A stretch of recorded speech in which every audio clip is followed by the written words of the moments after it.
Hi friends, എല്ലാവർക്കും എൻ്റെ പുതിയ വീഡിയോയിലേക്ക് സ്വാഗതം. ഇന്ന് ഞാനിവിടെ കാണിക്കാൻ പോകുന്നത് 34 ഇഞ്ച് സൈസുള്ള ഒരു ബ്ലൗസാണ് തയ്ക്കുന്നത് എങ്ങനെയാണെന്നുള്ളതാണ് നിങ്ങൾക്ക് കാണിക്കുന്നത്. അതതിൻ്റെ മെറ്റീരിയൽ ലൈനിങ്ങിലാണ് നമ്മൾ ഇത് അളവ് വെട്ടണത് കേട്ടോ. അപ്പോൾ അതിന് നമ്മൾ എടുക്കേണ്ട അളവുകളാണ് നിങ്ങൾക്ക് കാണിച്ചു തരുന്നത്. മൊത്തം ലെങ്ത്ത് 14 ഇഞ്ചാണ് കേട്ടോ. 14 + 1.5 15 ഇഞ്ചാണ് എടുത്തിരിക്കുന്നത്. പിന്നെ അതിൻ്റെ 34ൻ്റെ പകുതി 17, 17ൻ്റെ പകുതി 8.5 കേട്ടോ. ഇത്രയും അളവുകളാണ് എടുത്തിരിക്കുന്നത്. പിന്നെ 1.5 ഇഞ്ച് കപ്പിൻ്റെ അളവും ആ ഒരു അളവ് 1.5 3 ഇഞ്ച്, ആ 3 ഇഞ്ചും കൂടി കണക്കാക്കിയിട്ട് അതിൻ്റെ ഒപ്പം കൂട്ടിയെടുക്കുക കേട്ടോ. പിന്നെ തയ്യൽ തുമ്പും ഇത്രയും അളവുകളാണ് എടുത്തിരിക്കുന്നത്. വേസ്റ്റ് വണ്ണം പിന്നെ 30 ഇഞ്ചാണ്. അപ്പോൾ അതിൻ്റെ പകുതി 15, അതിൻ്റെ പകുതി 7.5 കേട്ടോ. അപ്പോൾ അതാണ് നെക്കിൻ്റെ അളവ് നമ്മൾ എടുത്തിരിക്കുന്നത്. 2 ഇഞ്ചാണ്. ഷോൾഡർ 3.5 ഇഞ്ച്, കൈക്കുഴി 6 ഇഞ്ച്. അപ്പോൾ 1.5 ഇഞ്ച് അളവിൽ നമുക്കതിൻ്റെ കൈക്കുഴി വരച്ചെടുക്കാം കേട്ടോ. പിന്നെ നമ്മൾ വരച്ച് വെച്ചിരിക്കുകയാണെന്ന് നിങ്ങൾക്ക് മനസ്സിലാവാനാണ് 6.5 ഇഞ്ചാണ് നമ്മൾ നെക്കിൻ്റെ അളവ് ഇറക്കെടുത്തിരിക്കുന്നത്. എന്നിട്ട് നമ്മളൊന്ന് ചതുരത്തിലൊന്ന് വരച്ചിട്ട് ഒന്ന് കുഴിച്ചെടുക്കുക കേട്ടോ. 9 ഇഞ്ച് അടയാളപ്പെടുത്തിയതിന് ശേഷം നമ്മൾ താഴ്ന്ന് അതിൻ്റെ പട്ടയ്ക്കുള്ള അടയാളം 4 ഇഞ്ച്, പിന്നെ 3 ഇഞ്ച് 1.5 വെച്ചിട്ട് 2 പ്രാവശ്യം. അപ്പോൾ ആ 1.5 2ൻ്റെ സെൻറ്ററിൻ്റെ ഇടയിൽ വെച്ചിട്ട് നമുക്ക് താഴേക്ക് ഒരു 2.5 ഇഞ്ചിൽ ഇതാക്കാം. എന്നിട്ട് നമുക്ക് അതിനൊന്ന് വളച്ച് അടയാളപ്പെടുത്തി കൊടുക്കാം കേട്ടോ. അതിന് ശേഷം നമുക്ക് ആ 3 ടക്കുകളാണ് അടയാളപ്പെടുത്തുന്നത്. അതിൻ്റെ 2 ഇഞ്ച് വ്യത്യാസത്തിൽ അത് 2 ഇഞ്ച് സെൻറ്ററിലായിട്ട് 2.5 ഇഞ്ചും അങ്ങനെയാണ് അടയാളപ്പെടുത്തിയിരിക്കുന്നത് കേട്ടോ. ആണോ, നിങ്ങൾക്ക് മനസ്സിലായില്ലേ? ഫ്രണ്ടും ബാക്കും ഒപ്പം വെച്ചിട്ടാണ് ഇത് കട്ട് ചെയ്ത് തരുന്നത് കേട്ടോ. അതാണ് ഫ്രണ്ട് ബാക്ക് എന്നൊക്കെ അടയാളപ്പെടുത്തി തരുന്നത്. അതിൻ്റെ ലെങ്ത്ത് നമുക്ക് 14 ഇഞ്ച്. ബാക്കൊന്ന് ഇറങ്ങി കിടക്കാൻ വേണ്ടിയിട്ട് 14 എടുത്തിട്ടുണ്ട് കേട്ടോ.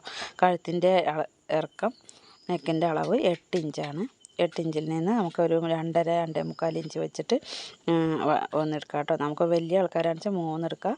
അതിനുശേഷം അതുകൊണ്ട് 2.5 എടുത്തു. പിന്നെ ആ വേസ്റ്റിൻ്റെ അളവ് എത്ര 30 അല്ലേ, 30ൻ്റെ പകുതി എത്രയാണോ അതിൻ്റെയും പകുതി കേട്ടോ. അങ്ങനെ എടുത്തിട്ട് നമ്മൾ അടയാളപ്പെടുത്തി ഒന്ന് വരച്ചിട്ടുണ്ട്. ഇപ്പോൾ ഫ്രണ്ടും ബാക്കും ഒപ്പം കട്ട് ചെയ്തിരുന്നത് നമുക്കതൊന്ന് കട്ട് ചെയ്തെടുക്കാം. കണ്ടില്ലേ? നമുക്ക് കൈക്കുഴി 1.5 ഇഞ്ച് കുഴിച്ച് വെട്ടിയെടുക്കാം കേട്ടോ. അപ്പോൾ 4 പീസും ഒപ്പം റെഡിയായി കേട്ടോ. നമ്മൾ വേറെ വേറെ ഒന്നും കട്ട് ചെയ്തിട്ടില്ല, ഒപ്പം വെച്ചിട്ടാണ് ചെയ്തിരിക്കുന്നത്. ഇന്ന് അടയാളത്തിലുള്ള നെക്കിൻ്റെ അളവൊക്കെ വെട്ടിയെടുക്കുക. കണ്ടോ എങ്ങനെയുണ്ട്? ഈ പീസ് നമുക്ക് കുളത്ത് വയ്ക്കാൻ ഉപയോഗിക്കണ ആ ഒരു വട്ടയ്ക്ക് ഉപയോഗിക്കാം കേട്ടോ. ഷോൾഡറിൻ്റെ അവിടേക്ക് ഒന്ന് അടയാളപ്പെടുത്തി കൊടുക്കുക. എന്നിട്ട് പിന്നെ പട്ടയുടെ ആ ഒരു പീസ് മുറിച്ചെടുക്കുക കേട്ടോ. ഇത്രയും വേണ്ട, നമ്മൾ 3 ഇഞ്ച് ഉണ്ടല്ലോ, അപ്പോൾ അതുകൊണ്ടാണ് അവിടെ നിന്ന് കട്ട് ചെയ്തത്. പിന്നെ ഓരോന്നിൻ്റെയും അടയാളം നമുക്ക് ബാക്കും 2 ഭാഗത്തും അറിയാൻ വേണ്ടിയിട്ടാണ്, ഒരേ അളവിലായിരിക്കാൻ വേണ്ടിയിട്ടാണ് നമ്മൾ ആ ഒരു അടയാളം വെച്ചിരിക്കുന്നത്. എന്നിട്ട് അപ്പുറത്തെ സൈഡ് നമുക്കൊന്ന് വരഞ്ഞു കൊടുക്കാം. കണ്ടോ? അന്ന് വരഞ്ഞു കൊടുത്താൽ നമുക്ക് ഒരേ പോയിൻ്റ് തന്നെ കിട്ടും കേട്ടോ. അല്ലാതെ അങ്ങോട്ടും ഇങ്ങോട്ടും തിരിഞ്ഞൊന്നും ഉണ്ടാവില്ല. അപ്പോൾ നമ്മൾ നമുക്ക് ലൈനിങ് അതിൽ വെച്ച് പിടിപ്പിക്കാം കേട്ടോ. ലൈനിങ് വയ്ക്കാനുള്ളത് അതിൻ്റെ ഡിസൈന് പിന്നെ ഒരേമാതിരിയാണ് വന്നിരിക്കുന്നത് കേട്ടോ. അപ്പോൾ ബ്ലൗസുകൾ അതിന് ബുദ്ധൻ്റെ തലയുള്ള ഡിസൈനാണ് വന്നിരിക്കുന്നത്. അപ്പോൾ അത് തല തിരിഞ്ഞ് വരാതിരിക്കാൻ വേണ്ടിയിട്ടാണ് നമ്മൾ അതിനെ കട്ട് ചെയ്തത് കേട്ടോ. എന്നിട്ട് നമ്മൾ കട്ട് ചെയ്തിട്ട് ബാക്ക് പിടിപ്പിച്ചതിന് ലൈനിങ് പിടിപ്പിച്ചതിന് ശേഷം ഫ്രണ്ട് പിടിപ്പിക്കുക കേട്ടോ. ഫ്രണ്ട് പിടിപ്പിക്കുക. നമ്മുടെ ചാനൽ ഇതുവരെ സബ്സ്ക്രൈബ് ചെയ്യാത്ത ആൾക്കാരാണെന്ന് വെച്ചാൽ സബ്സ്ക്രൈബ് ചെയ്യുക, ലൈക്ക് ചെയ്യുക, ഷെയർ ചെയ്യുക കേട്ടോ. ഇപ്പോൾ നമ്മൾ കണ്ടോ, ഫ്രണ്ടും നമ്മൾ പിടിപ്പിച്ച് കഴിഞ്ഞു. 2 വശം നമ്മൾ ലൈനിങ് പിടിപ്പിച്ച് കഴിഞ്ഞു. എങ്ങനെയുണ്ട് നോക്ക്. കണ്ടോ, രണ്ടും മിക്കവാറുള്ളവർക്ക് ആ പിന്നെ തല തിരിഞ്ഞ് അങ്ങനെ അടയാളം ചെയ്യുന്ന ആൾക്കാരുണ്ട് കേട്ടോ. തുടക്കക്കാരൊക്കെ ആണെന്ന് വെച്ചാൽ ആ ഡിസൈൻ ചെയ്യാതെ നോക്കാതെ വെച്ച് അടിക്കും. അതുകൊണ്ടാണ് അതവിടെ പ്രത്യേകം നിങ്ങൾക്കൊക്കെ കാണിച്ചു തന്നത്. കണ്ടോ? അപ്പോൾ നമുക്ക് ഞാൻ ഒരു അടയാളപ്പെടുത്തിയത് വശപ്രകാരം 2 പീസാക്കി, അതിൻ്റെ സെൻറ്ററാണ് കേട്ടോ പീസാക്കുന്നത്. അപ്പം നമുക്ക് ആ കട്ടിങ് പ്രകാരം നമുക്ക് അളവ് പ്രകാരം ഒന്ന് അടിച്ചെടുക്കാം. അപ്പോൾ അതുകൊണ്ടാണ് നമ്മൾ ആ ഒരു അളവുകൾ പ്രത്യേകം ശ്രദ്ധിച്ച് ചെയ്യണം കേട്ടോ. ബ്ലൗസുകൾക്ക് ഓരോരുത്തർക്കും ഓരോ രീതിയിലാണ്. കാരണം ചിലവർക്ക് ചെസ്റ്റ് കൂടുതലുണ്ടാവും, വണ്ണം അധികം ഉണ്ടാവില്ല. അപ്പോൾ അങ്ങനെയുള്ളവരൊക്കെ നോക്കണം. ചിലവരുടെ ഷോൾഡർ ഒന്ന് ഇറങ്ങി കിടന്ന ഷോൾഡറായിരിക്കും. അതൊക്കെ നമ്മൾ കറക്റ്റ് നോക്കി ചെയ്യണം കേട്ടോ.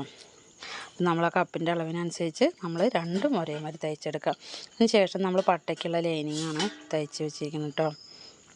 കണ്ടോ, അതിൽ 3 പീസ് വെച്ചിട്ടുണ്ട് കേട്ടോ. എക്സ്ട്രാ ഒന്ന് അവിടെ കട്ടിയിൽ കിടക്കാൻ വേണ്ടിയിട്ട് അതിന് മുകളടി കൊടുത്ത് നമ്മൾ ആ തുണീനെ ഇതിൽ അടിച്ച് തീർക്കാം. കണ്ടോ, എന്നിട്ടൊന്ന് കട്ട് ചെയ്യുക. അപ്പോൾ നമുക്ക് ആ ഒരു പട്ട പീസ് റെഡിയായി. കണ്ടോ, നിങ്ങൾക്കൊക്കെ എത്ര വേഗം ചെയ്യാവുന്ന രീതിയിലാണ് കാണിച്ചു തരുന്നത് കേട്ടോ. അത് ശരിക്കും ചിലവരൊക്കെ മിക്കവാറുള്ളവരും ഫ്രണ്ട് പീസ് വേറെയും ബാക്ക് പീസ് വേറെയൊക്കെ വെട്ടാറ്. നമ്മൾ ആ സ്ലീവിൻ്റെ ഇത് വെട്ടിയെടുത്തതിന് ശേഷം തേര് വശത്താണ് സ്ലീവ് വെട്ടിയത്.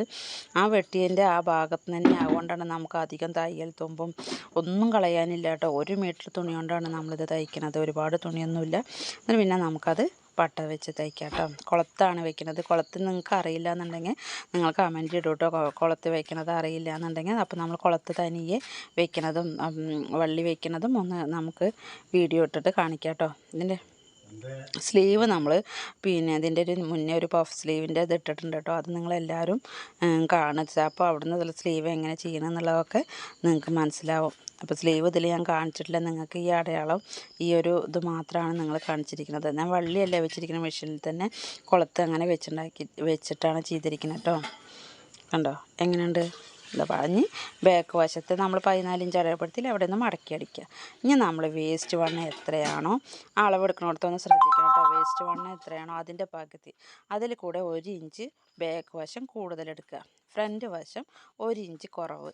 മനസ്സിലായല്ലോ പറഞ്ഞതിലേ നിങ്ങൾക്ക്? ആ വേസ്റ്റ് വണ്ണത്തിൽ അത് പ്രത്യേകം ശ്രദ്ധിക്കണം, അത് മാറിപ്പോകരുത് കേട്ടോ. ബാക്ക് വശത്ത് 1 ഇഞ്ച് കൂടുതലെടുക്കുക, ഫ്രണ്ട് വശത്തേക്ക് 1 ഇഞ്ച് കുറവ്. അങ്ങനെ എടുത്തിട്ട് അടയാളപ്പെടുത്തുമ്പോൾ നമുക്ക് ആ കൈക്കുഴിയൊക്കെ ഇല്ലേ, അപ്പോൾ ഹാം ഹോള് അവിടെയൊക്കെ കറക്റ്റ് ഒരേ ലെവലിൽ വരും. എന്നിട്ട് അടയാളപ്പെടുത്തിയതിന് ശേഷം നമ്മൾ വരഞ്ഞ് അടയാളപ്പെടുത്തി റെഡിയാക്കുക കേട്ടോ. എന്നിട്ട് പിന്നെ നമ്മൾ അധികം നിൽക്കണില്ലേ കൈക്കുഴീൻ്റെ അവിടെ ഹാം ഹോളിൻ്റെ അവിടെ ആ ഭാഗമൊന്ന് നമുക്കൊന്ന് കട്ട് ചെയ്ത് കൊടുക്കാം കേട്ടോ. കണ്ടോ, നിങ്ങൾക്ക് എളുപ്പത്തിൽ ചെയ്യാവുന്ന രീതിയിലുള്ളതാണ് പറഞ്ഞു തരുന്നത് കേട്ടോ. നിങ്ങൾക്ക് അതിൻ്റെയൊക്കെ കണക്ക് പ്രകാരമൊക്കെ ചെയ്യാച്ചാൽ നിങ്ങൾക്ക് അതൊന്നും പെട്ടെന്ന് മനസ്സിലാവില്ല. നിങ്ങൾ തുടക്കക്കാരൊക്കെ ആണെച്ചാൽ നിങ്ങൾക്ക് പെട്ടെന്ന് മനസ്സിലാവട്ടെ പറഞ്ഞിട്ടാണ് ചെയ്യുന്നത്. അപ്പോൾ 4 പീസും റെഡിയായി. കണ്ടോ എങ്ങനെയുണ്ട്?